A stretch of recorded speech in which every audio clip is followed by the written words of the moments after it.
नमस्कार, मैं जितेंद्र शर्मा। राजस्थान विधानसभा चुनाव का मतदान हो चुका है। चुनाव संपन्न हो चुका है। 3 दिसंबर को मतपेटियां खुलेंगी। उसके बाद जब रिजल्ट आएगा पता लगेगा कि इस बार किसकी सरकार, कांग्रेस की या बीजेपी की। चुनावी विश्लेषण तमाम लोग अपना अपना कर रहे हैं, तो फिर इन्वेस्टिगेशन मीडिया पर भला हम भी कैसे चूक सकते हैं।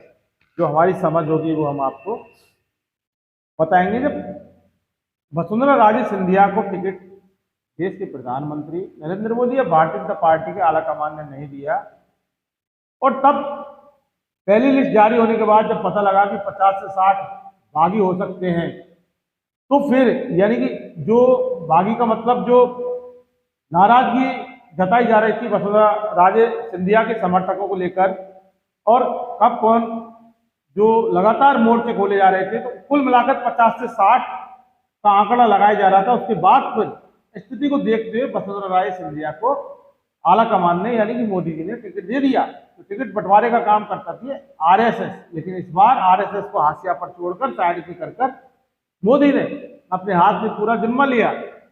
और चूंकि मोदी के चेहरे पर यह चुनाव लड़ा गया था, ये बाद में बात करेंगे, लेकिन फिर वसुंधरा को जो टिकट दिया, कभी जब 50 से 60 की स्थिति जब बिगड़ती मोदी को दिखी, उसके बाद फिर एक मैसेज जनता में छोड़ा गया था, पार्टी में छोड़ा गया था, बीजेपी की कार्यकर्ता समर्थकों में छोड़ा गया कि अगर बीजेपी जीतती है तो फिर वसुंधरा मुख्यमंत्री होंगे। हालांकि मैसेज दिया, लेकिन इस मैसेज पर जनता ने जरा भी भरोसा नहीं किया। इस मैसेज को भी मोदी के वो जुमले माने जो 2014 से लगातार पूरे देश को गुमराह कर जो जुमलेबाजी कर रहे थे, और जो कहते हैं ना कि जो मोदी बोलते हैं वो करते नहीं है, और अमित शाह बोलते हैं कि जो मोदी जी बोलते हैं वो जुमला है। तो 15 लाख की बात करें या 2 करोड़ नौकरियों की बात करें, तो जनता ने इस ओर जरा भी ध्यान नहीं दिया। हालांकि मैसेज को छोड़ा जरूर कि अगर वसुंधरा राजे ये बीजेपी जीतती है तो वसुंधरा राजे सिंधिया ही मुख्यमंत्री होंगी। लेकिन जनता में काफी नाराजगी इस मैसेज को लेकर भी था कि ये मैसेज सिर्फ हवाई बात है, ऐसा कुछ नहीं है। मैडम को दूर रखकर जो मोदी ने किया वो गलत किया।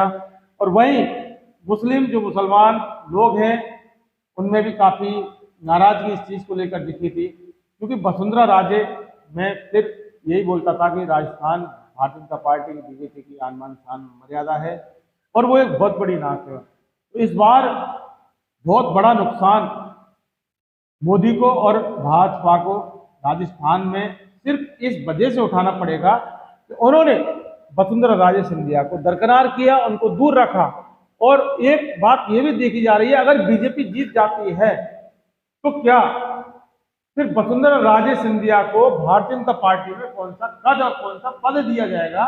ऐसा तो नहीं कि उनको उठा के और सीधा घर के किसी कोने में बैठा दिया जाएगा। और यही रीजन है, यही कारण है कि वसुंधरा को फ्रंट पर नहीं लाया गया। तो अगर फ्रंट पे यही चेहरा बनाकर काम करते तो फिर उनको मुख्यमंत्री बनाना पड़ता। कब? तब बीजेपी जीतती। जनता में भी काफी नाराजगी है। यही मुस्लिम भी यही कहते नजर आए थे कि मैडम ने बहुत अच्छा काम किया, और मैडम को दूर रखकर भारतीय जनता पार्टी ने और मोदी जी ने अच्छा नहीं किया। यानी कि मैडम को लेकर, यानी वसुंधरा राजे सिंधिया को लेकर मुस्लिमों में कोई नाराजगी नहीं थी, लेकिन वसुंधरा को दूर करना ये मुसलमान वोटरों में भी नाराजगी। ऐसा नहीं है कि सारे जो मुसलमान वोटर हैं वो कांग्रेस के हैं, बहुत सारे वोटर हैं वो भारतीय जनता पार्टी के हैं, लेकिन वो भी इस बार बिगड़ गए, वो भी इस बार नाराज हो गए थे कि वसुंधरा को दूर करना मोदी की कौन सी चाल हो सकती है। और इसका एक जो बहुत बड़ा कारण है वो हम अभी कांग्रेस की बात करेंगे।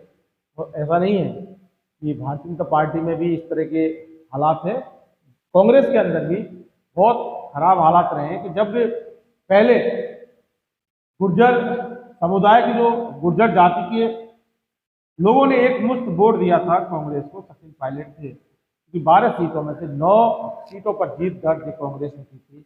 लेकिन सचिन पायलट और अशोक गहलोत के अंदर जो तनातनी का माहौल चला था, उसको लेकर गुर्जर वोटों में एक तरफ माना जा सकता है कि काफी नाराजगी। हालांकि वो नाराजगी अशोक गहलोत और सचिन पायलट का याराना वापस कहते ना का सलामत रहे दोस्ताना हमारा, गले चाहे दुश्मन, जमाना हमारा सलामत रहे दोस्ताना। हालांकि दोस्ताना सलामत हो गया, लेकिन इसका मैसेज और ये जो दोस्ताना गुर्जर जाति के वोटरों के दिमाग में कितना और दिल में कितना बैठा, ये 3 तारीख बताएगी। और वो वोटर जानते हैं जिन्होंने इस आधार पर वोट किया कि दोस्ताना के बाद कांग्रेस से वोट देना है, यह एक दोस्ताना फिर एक बार फिर बगावत करेगा, दोस्ताना टूटेगा, तो क्या हमें पार्टी बदल लेनी चाहिए वोट देने के लिए। हालांकि है कांग्रेस ही, लेकिन वोट क्या कांग्रेस को देना है या बीजेपी को देना है या किसी इंडिपेंडेंट कैंडिडेट को देना है, ये उस वोटर के दिमाग में था जिन्होंने वोट किया था। अब वे बात करते हैं कि डर किस बात का आम वोटर में, बीजेपी के समर्थक में सता रहा है। बीजेपी ने वसुंधरा के साथ अच्छा नहीं किया, इस चीज का डर। झालावाड़ में मैडम से नहीं नाराजगी, मोदी से नाराजगी। मैडम का मतलब वसुंधरा राजे सिंधिया। झालावाड़ की जनता का साफ ये कहना था कि मैडम से नाराजगी नहीं है, नाराजगी मोदी से। यानी कि राजस्थान की रानी से नाराजगी नहीं, दिल्ली के राजा जी से, यानी दिल्ली के राजा से नाराजगी है। लेकिन सवाल ये है कि दिल्ली के राजा ने राजस्थान की रानी का जो फैसला किया, उसके बाद राजस्थान का जो हाल होगा और राजस्थान में भाजपा का जो नुकसान अगर होगा, तो फिर जनता के साथ क्या बीतेगी। एक कद्दावर नेता जिसके पीछे राजस्थान की भाजपा टिकी है, उस रानी को राजा जी ने साइड किया। उसके बाद अगर खामियाजा भुगतना पड़ा तो राजा तो दिल्ली में बैठा रहेगा, लेकिन रानी का क्या हाल होगा। और रानी क्योंकि वसुंधरा राजे सिंधिया है, जो सारे वर्गों की, सारे धर्मों के चहेती नेता हैं, धरातल पर काफी काम किया है, मुस्लिम वोटर भी उनके काम को सराहते हैं। लेकिन रानी के साथ राजा ने जो इस कदर जो इंतहा की, वो वाकई जनता में बर्दाश्त काबिल नहीं है। और दूसरा एक बहुत बड़ा डर इस बार जनता को ये सता रहा है कि हिंदू मुस्लिम की जो राजनीति बीजेपी करने लगी है, और बीजेपी ने इस बार राजस्थान में की है, धार्मिक ध्रुवीकरण किया है लोगों में। बीजेपी के लोगों में ये भी डर है कि अगर एक चेहरा वसुंधरा का सामने करते तो समझ में आती कि बीजेपी को वोट दिया जाए, क्योंकि अगर बीजेपी जीतती है तो फिर वसुंधरा राजे सिंधिया को मुख्यमंत्री यानी महारानी को बनाया जा सकता है। लेकिन जब चेहरा महारानी का नहीं है और बाबा बालक नाथ जैसे एक उस कैंडिडेट का चेहरा सामने लाने की कवायदें की जा रही थी, तो इस चीज को लेकर भी डर है कि जिस तरह से बाबा बालक नाथ हिंदू मुसलमान करते हैं और उनके सपोर्ट में प्रचार में उत्तर प्रदेश से योगी आदित्यनाथ मुख्यमंत्री आते हैं, तो कहीं ना कहीं होकर बीजेपी की वोटर में भी इस चीज का डर बैठा हुआ है। अगर अब बीजेपी जीतती है, तो बीजेपी जीत गई, तो फिर राजस्थान में उत्तर प्रदेश के योगी आदित्यनाथ जैसा हाल हिंदू मुसलमान को लेकर होगा, जो कि राजस्थान ना कभी चाहता था, ना आज चाहता है और ना कभी चाहेगा। तो इसको लेकर भी कमोबेश बीजेपी को नुकसान उठाना पड़ेगा।